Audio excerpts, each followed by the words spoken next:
In these slides, we'll look at specific types of electrophilic aromatic substitution reactions. We're going to consider halogenation, nitration, sulfonation, alkylation, and acylation. Halogenation involves replacing a hydrogen on the aromatic ring with a halogen. So we'll look at, for the most part in this class, bromine and chlorine, but you can do this with other halogens. Sometimes the reagents are slightly different as far as how you generate the electrophile. Here are some examples where we see halogenation of an aromatic ring. We use the elemental form of the halogen and our catalyst, and we obtain the substituted product, the halogenated benzene. In the previous slides, I had discussed the mechanism of electrophilic aromatic substitution reactions. What I will discuss here in these slides is the formation of the electrophile that then proceeds to react with the aromatic ring in the EAS reaction. So for halogenation, I'll use bromine as an example. We need to form a stronger catalyst, bromine cation, Br+. So this is formed by the bromine molecule reacting with our catalyst to form a complex, which then falls apart to form the electrophile, the bromine cation, and the counter ion. Once that is formed, then the usual two steps of the EAS mechanism occur. The aromatic ring reacts with the electrophile to form our sigma complex with the resonance structures, and then a base removes the hydrogen bonded to the carbon where the electrophile added in step 1 to reestablish the aromatic ring. And so we obtain HBr as our other product. There probably should be an arrow here as well showing these electrons becoming a lone pair on the bromine. We looked at reaction profile diagrams previously. These two steps, the endothermic step where we form our intermediate with resonance, one structure shown here, followed by the exothermic step where the hydrogen is removed and we reform our aromatic ring. This net process is exothermic for this reaction. These are just the two steps of the electrophilic aromatic substitution. There is an additional step or two prior to this where we're forming the electrophile using the bromine and the catalyst to form Br+.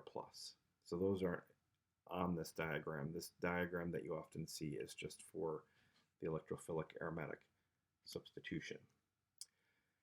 Here's another example with chlorine. We have our elemental chlorine and our catalyst, which then forms Cl+. That then reacts with the aromatic ring and leads to substitution. What you see over here is loratadine, which is an antihistamine, and you can see that there's a chlorine on an aromatic ring. At some point during the synthesis, this aromatic ring was chlorinated with chemistry similar to this. You could do something with iodine, put an iodine on the ring. The catalysts used are usually a little different, not as straightforward. We saw with bromine and chlorine, it's aluminum chloride or ferric bromide. Here we begin with elemental iodine and cupric ion, and we do an oxidation reduction reaction, and we form I+. That's our electrophile. Once that's generated, however it's done, we then proceed with our two steps of the electrophilic aromatic substitution. The first step, reaction with the electrophile to form the intermediate, and then a base removes that hydrogen, and we've reformed our aromatic ring. can see electrophilic aromatic substitutions in biochemistry. Here is one step on the path to synthesis of thyroxine in the thyroid gland. So starting with this amino acid, it is reacted with an electrophile, iodine cation, in the presence of an enzyme, and we get two iodine substitutions occurring on this ring. The next type of EAS reaction we'll look at is nitration. And in a nitration, you replace a hydrogen with a nitro group on the aromatic ring. To do this, you use nitric acid and sulfuric acid in high concentration. And the nitro group, NO2, has two resonance structures. This oxygen can be double bonded, and this one could be singly with a negative charge. The electrophile in this reaction mechanism is the nitronium ion, NO2+, and this is formed by nitric acid and sulfuric acid in concentrated solution reacting. The nitric acid is actually behaving as a Bronsted base in this reaction. It's accepting H+. What we form here initially falls apart, and we get the nitronium ion and water. The nitronium ion is the intermediate electrophile that is used in electrophilic aromatic substitution reaction. Once we form that nitronium ion, the usual two steps occur. The aromatic ring reacts with the nitronium ion electrophile to form our intermediate. A base, water in this case, removes the hydrogen to reestablish the aromatic ring. It is possible to reduce this nitro group to an amino group, which is useful. You can do this with a reducing agent, a metal such as zinc, tin, or iron in acidic solution, and you turn the nitro group into an amino group. So let's say you wanted to add an amino group to benzene. How would you do it? You perform a nitration and then reduce it with a metal, a zinc, tin, or iron in acidic solution. The next type of reaction we'll look at is a sulfonation. The sulfonation, you are replacing a hydrogen on the aromatic ring with a sulfonyl group, SO3H. This is called benzene sulfonic acid.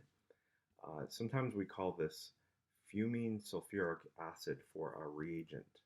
It's a solution of concentrated sulfuric acid with sulfur trioxide gas, and that escapes from the solution. It's called fuming. This is truly an equilibrium. So if you want to form the sulfonated aromatic ring, you do not want a lot of water around. You want concentrated sulfuric acid so that there's very little water around, because if you have dilute sulfuric acid, the excess water will shift the equilibrium in the reverse direction. So if that is your plan, if you'd like to remove this group from an aromatic ring, you use dilute sulfuric acid and water is your solvent, and that will remove the sulfonyl group, and you go back to benzene. So we say that the sulfuric acid here is a catalyst in this reaction. It's catalytic. So what is the electrophile in this reaction? Well, it's the sulfonium ion, SO3H+. And how is that formed? Sulfuric acid protonates the sulfur trioxide. We get protonated sulfur trioxide, which is the sulfonium ion. That electrophile then reacts with benzene in the first step of electrophilic aromatic substitution to form our intermediate, and then a base removes the hydrogen to reestablish the aromatic ring. What is that base? It's probably water.